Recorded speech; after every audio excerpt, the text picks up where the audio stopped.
Oke, bismillahirrahmanirrahim. Assalamualaikum warahmatullahi wabarakatuh. Waalaikumsalam warahmatullahi wabarakatuh. Salam Kembali warahmatullahi lagi wabarakatuh. bersama kami di agenda diskusi kali ini yang akan membahas isu-isu terkini. Tapi sebelumnya izinkan saya memperkenalkan diri terlebih dahulu. Saya Triawati Oktavia sebagai moderator. Saya bekerja di Puskesmas Maleber sebagai penyuluh kesehatan masyarakat. Silakan Teh Andin untuk memperkenalkan diri terlebih dahulu. Baik, terima kasih atas waktunya. Izin memperkenalkan diri, nama saya Andini Kusuma Hayati. Saya bekerja sebagai tenaga penyuluh kesehatan masyarakat di Puskesmas Ciberem. Selanjutnya, Kang Ferry silahkan memperkenalkan diri. Oke. Baik, terima kasih. Nama saya Peri Rizky Dewangga, sebagai perawat dari BTD Puskesmas Pasawahan. Baik, Teh Mita. Baik, terima kasih atas waktunya. Perkenalkan, nama saya Paramita Pramugari. Saat ini saya bertugas di UPTD Puskesmas Cihaur sebagai tenaga penyuluh kesehatan masyarakat. Selanjutnya silakan Asyayid. Terima kasih. Perkenalkan, nama saya Syed Ahmad Ridhan. Saya sebagai perawat di UPTD Puskesmas Dharma. Oke, terima kasih untuk perkenalannya. Cukup ya. Hari ini kita akan membahas mengenai isu tentang HIV yang pada saat ini sedang ramai sekali diperbincangkan.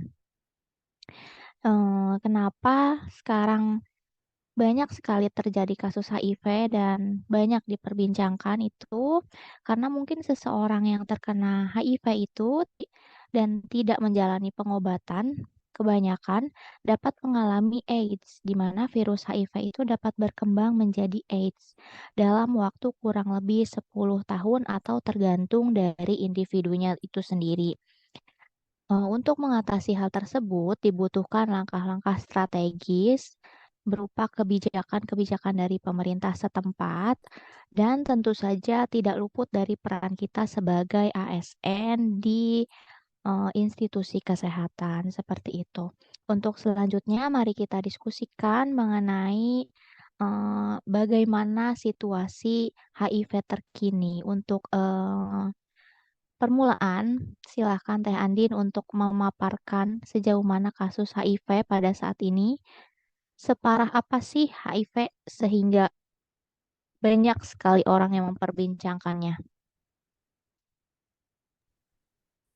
Baik, teman-teman, baru-baru ini ya, mungkin sudah mendengar ya kasus HIV sekarang sedang melonjak tinggi sekali. Apalagi kasusnya ini terjadi pada ibu rumah tangga ya.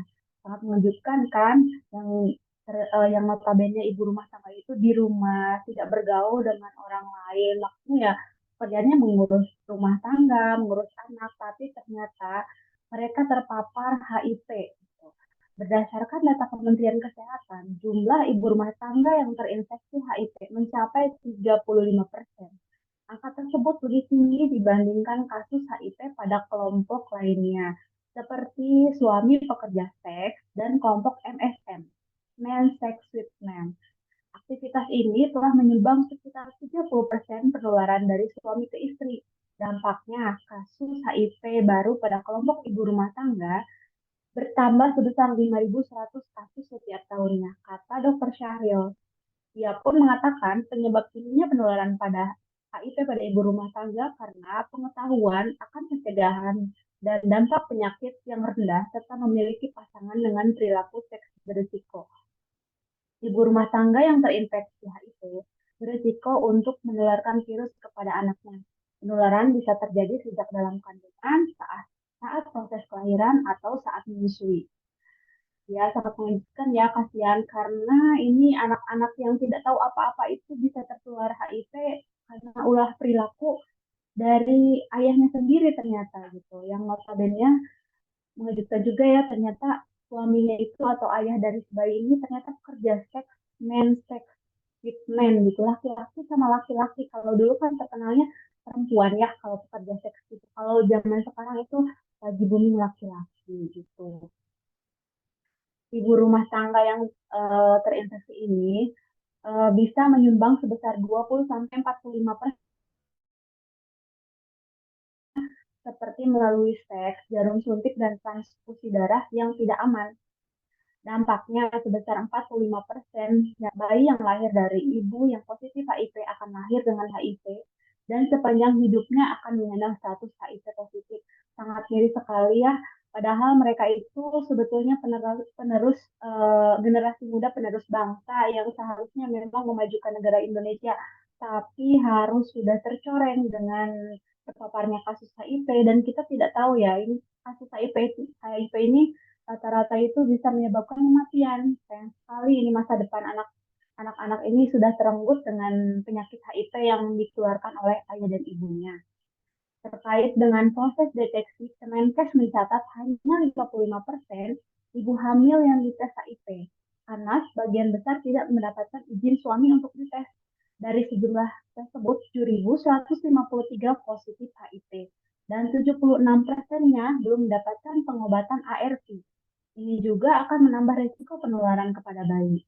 Melihat sumber infeksi, Dr. Syahril menilai penularan HIV ini masih akan terus terjadi sebab dari 526.841 orang dengan HIV, baru sekitar 429.215 orang yang sudah terdeteksi atau mengetahui status HIV dirinya. Jadi rata-rata ini nggak tahu ya kalau dirinya itu terinfeksi HIV.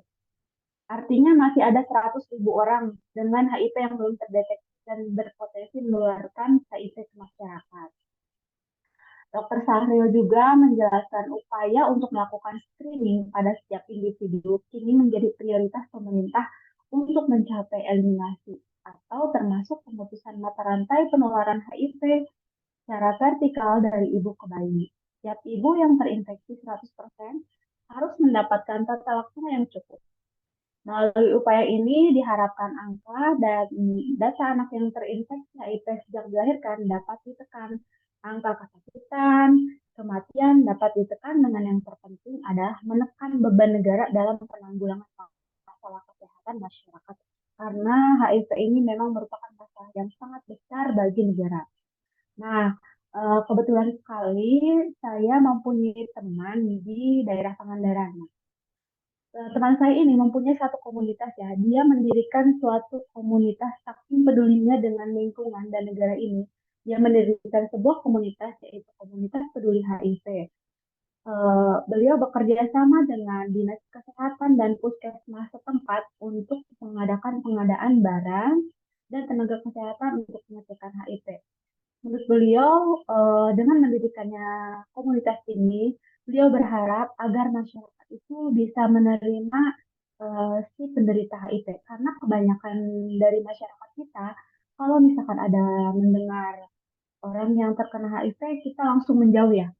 Dan itu sangat disayangkan sekali karena banyak kasus-kasus yang dikucilkan, penderita HIV yang dikucilkan, anak-anak kecil dijauhi, sampai meninggal. Meninggalnya itu bukan karena penyakitnya, justru karena meninggalnya itu dia dikucilkan oleh masyarakat, kemudian dia menjadi malu untuk bergaul dengan masyarakat, sehingga dia enggan berobat ke masyarakat, padahal dengan dia melakukan pengobatan ke fasilitas kesehatan mungkin bisa menekan virus tersebut. Nah, dari sini kita bisa menilai bahwa adanya rasa cinta tanah air dari teman saya tersebut dan kolaborasi antara instansi pemerintah dengan organisasi masyarakat komunitas sosial ini sudah menunjukkan smart governance ya, betul ya teman-teman? Ya, betul begitu. Mungkin sekian paparan dari saya. Barangkali ada yang bisa menambahkan atau sekedar sharing, silakan. Silakan Eh, dilanjut. Ya, baik. Saya menanggapi sedikit ya mengenai tadi komunitas peduli HIV melalui kegiatan screening ya atau deteksi dini pada pekerja beresiko di Kabupaten Pangandaran. Nah, hal ini sangat positif sekali karena kegiatan tersebut kebetulan didukung juga oleh Pemda setempat. karena ini kan sudah menjadi kebijakan juga ya dari Pemda setempat bahwa eh, pasti ini akan menginspirasi banyak kabupaten dan kota agar dapat lebih masif lagi atau memfasilitasi deteksi dini HIV, terutama di kalangan yang beresiko seperti di kafe-kafe atau di klub malam. Tentunya menurut saya ini sesuai dengan semangat pemerintah melalui slogannya, yaitu kalau sekarang kan lagi booming ya, melalui slogan Smart Governance, di mana pemerintah terus berinovasi mencari solusi dalam menanggulangi setiap permasalahan yang terjadi di masyarakat. Kalau dalam hal ini tentunya tentang penyakit HIV ya.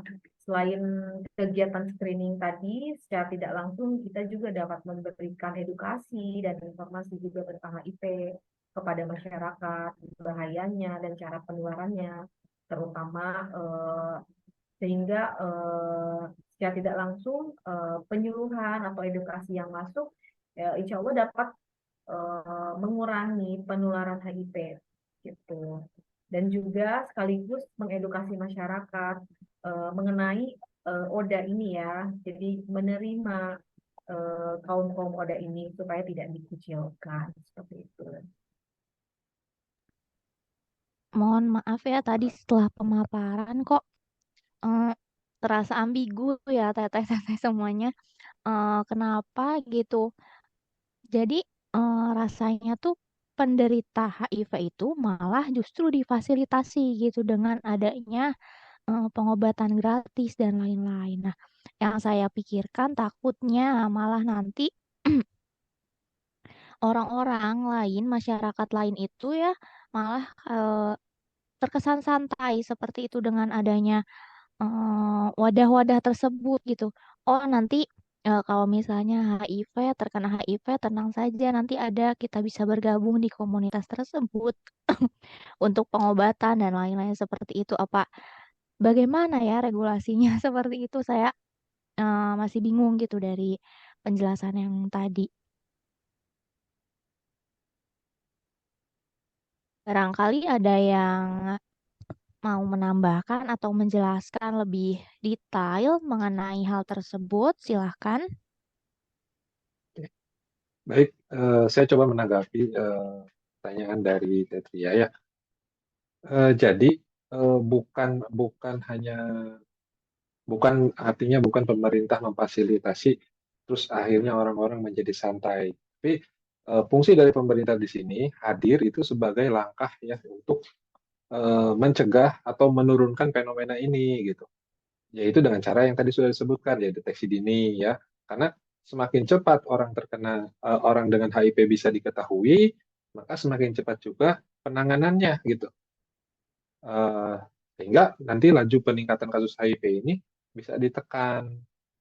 Selain itu juga peran pemerintah di sini untuk eh, dengan dibentuknya mungkin kerjasama dengan organisasi peduli HIV itu bisa untuk memotivasi dan mengedukasi ODA itu sendiri ya supaya mereka bisa mendapatkan kualitas hidup yang lebih baik tentunya gitu. Dengan cara terus dimotivasi, diberi semangat kepada mereka, terus dikasih edukasi terus-terusan. Nah, mereka bisa merubah pola hidup mereka menjadi lebih sehat gitu. Dan mereka tahu eh, bagaimana penularan sehingga mereka akan mencegah itu untuk menularkan itu kepada lingkungan di sekitarnya. Nah, selain itu juga untuk membantu agar orang-orang dengan HIV ini bisa mendapatkan pengobatan yang layak gitu. Itu yang paling penting di sini karena seperti kita ketahui bahwa virus HIV ini kan menyerang sistem kekebalan tubuh ya. Nah, virus itu tidak bisa diobati, tapi pemerintah ini sudah bisa eh, menyediakan obat untuk melemahkan virus itu. Jadi bukan dibunuh, tapi bisa dilemahkan dengan obat ARV atau antiretroviral virus. Nah, ARV ini eh, ARV ini bekerja dengan cara menekan atau melemahkan virus yang ada di dalam tubuh sehingga si angka imun itu tetap terjaga di atas normal atau di batas normal gitu. Nah, ketika Oda dengan nilai angka imun yang sudah di atas normal, itu resiko penularannya sangat kecil, termasuk dari ibu yang hamil ketika sudah melewati atau melaksanakan pengobatan ARV ini akan menurunkan resiko penularan terhadap bayinya gitu. Dan yang terakhir yang paling penting dari semuanya yaitu peran pemerintah untuk menghilangkan stigma negatif di masyarakat itu sendiri. Ya, seperti yang sudah dibahas di sebelumnya, karena memang sudah bukan zamannya lagi kalau orang dengan HIV itu dijauhi atau dikucilkan. Justru harus kita raih, harus kita rangkul, harus kita bantu supaya mereka bisa tetap semangat dalam menjalani hidupnya. Nah, disinilah pentingnya kehadiran pemerintah dalam memberikan edukasi terhadap masyarakat. Oh, baik-baik. Baik, saya juga Sudah ingin menambahkan itu cukup ya. jelas ya. Oh, silakan, Kang Ya, Syahid. tadi kan terkait dukungan pemerintah. Nah, di sini juga saya ingin menambahkan tentang dukungan kita sebagai seorang ASN tentunya ya, seorang tenaga kesehatan, gimana untuk menanggapi permasalahan HIV ini, dan bagaimana kita khususnya sebagai ASN harus mampu mempromosikan kesehatan terkait penyakit, penular, sebab, kemudian akibat, HIV, dan kemudian stigma masyarakat.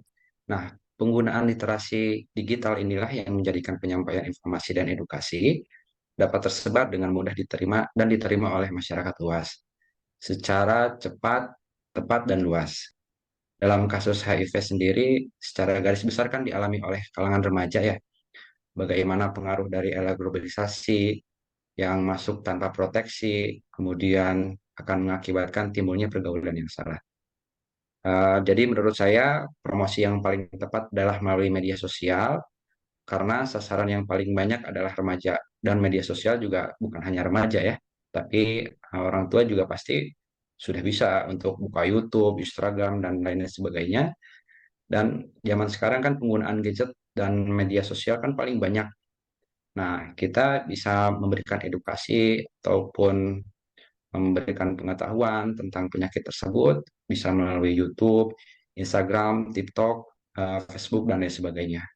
Jadi kalau kita sebagai ASN itu harus bisa ngikutin pekerjaan zaman globalisasi, membuat edukasi, informasi sebanyak-banyaknya agar media sosial dapat dipenuhi dengan hal yang baik. Mungkin itu saja tambahannya. Terima kasih. Baik, terima kasih. Ya, Cukup menarik ya diskusi kita kali ini. Jadi, ada lagi yang ingin menambahkan? Jika tidak, saya simpulkan saja. Sebetulnya kasus HIV ini bukan sedang meningkat ya. Ternyata memang kasus HIV ini sudah terjadi sejak lama dan memang menjadi fenomena yang eh, sedikit terlupakan gitu. Padahal masih ada gitu. Nah, sebetulnya juga HIV ini merupakan eh, program program dari pemerintah juga ada beberapa kebijakan terkait HIV, cara penanganannya dan lain-lain. Bahkan betul kan kita di Puskesmas juga sudah ada program untuk triple eliminasi untuk deteksi dini HIV semenjak dini seperti itu ya. Jadi memang kita sebagai ASN sangat berperan penting dalam em, pemberantasan stigma untuk HIV sendiri, untuk kodanya, dan untuk pencegahan kepada masyarakat yang lain agar tidak terkena HIV seperti itu ya. Jadi memang kita sangat dituntut untuk menjadi ASN yang profesional dengan menerapkan aplikasikan Smart ASN diantaranya yaitu sebagai ASN yang profesional, tidak membeda-bedakan antara orang yang mempunyai HIV dan tidak. Selain itu, kita juga harus memiliki integritas yang tinggi terhadap tanggung jawab kita sebagai mungkin perawat dan sebagai penyuluh kesehatan. Seperti itu ya. Cukup mungkin Sekian diskusi kita kali ini ya, cukup menarik. Sampai bertemu di diskusi kita selanjutnya. Terima kasih Akang dan Teteh semuanya. Kita tutup diskusi kali ini. Assalamualaikum warahmatullahi wabarakatuh. Waalaikumsalam Waalaikumsalam warahmatullahi Waalaikumsalam warahmatullahi warahmatullahi wabarakatuh. wabarakatuh. wabarakatuh.